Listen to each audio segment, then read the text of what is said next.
পশ্চিমবঙ্গের বীরভূম জেলায় এমন এক কালী আছে যার তৈরি হয় গঠন মন্দিরে এবং তিনি পুজো পান তার মূল পূজা মন্দিরে পঞ্চমন্দির আসনে। এইখানে মা কোনো গাড়িতে আসেন না, আসেন লাখ লাখ ভক্তের উপরে শাল কাঠের বেদিতে। হ্যাঁ, আপনারা সবাই ঠিকই ধরেছেন, আমি এতক্ষণ ধরে সিউড়ি 2 নম্বর ব্লকের ইন্দ্রগাছা গ্রামের শ্রী শ্রী বামাকালী ঠাকুরনীরই কথা বলছি। তো আসুন আজ আমরা এই ভিডিওতে বামাকালী অর্থাৎ বামাকালী ঠাকুরনীর ফুল গল্পটি জেনে নিই। তো চলুন শুরু করা যাক। আজ থেকে 550 বছর আগে রামকানাই নামক একজন সাধক ছিলেন।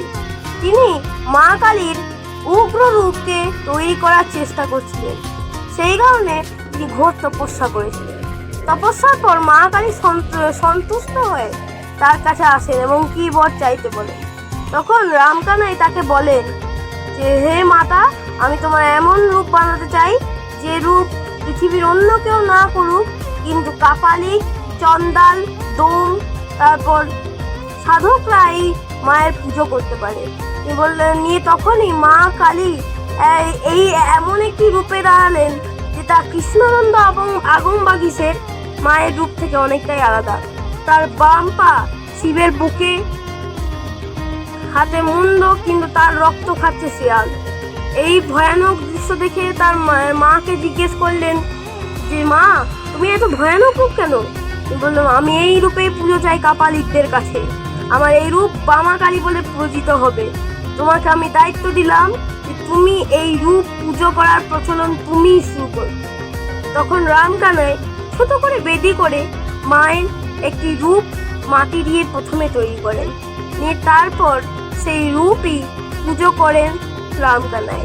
তারপর শত শত লোকের বিশ্বাস এবং ভালোবাসায় এই মায়ের মূর্তি বর্তমানে 22 ফুটের কাছাকাছি। এই 22 ফুটের মা কালীকে শাল কাঠের বেদিতে চাপিয়ে প্রায় লাখ লাখ ভক্তগণ এই মাকে কোলে তুলে নিয়ে যান। এইভাবেই মা যান তার মন্দিরে। এরপর পাঁঠা বলি সহ মোষ বলি দিয়ে মায়ের পুজো সমাপ্ত হয়। এই মন্দিরে তো আপনারা অবশ্যই যাবেন।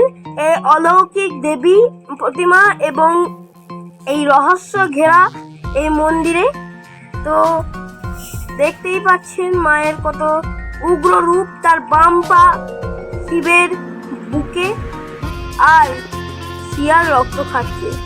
যখন তৈরি করা হয় তখন চিতা থেকে আনা কালি দিয়েই মা কালীর চক্ষুদান এবং গায়ের রং করা হয়ে থাকে। এইসব কারণের জন্য এই দেবীকে তন্ত্রমতেরও দেবী বলা হয়ে থাকে।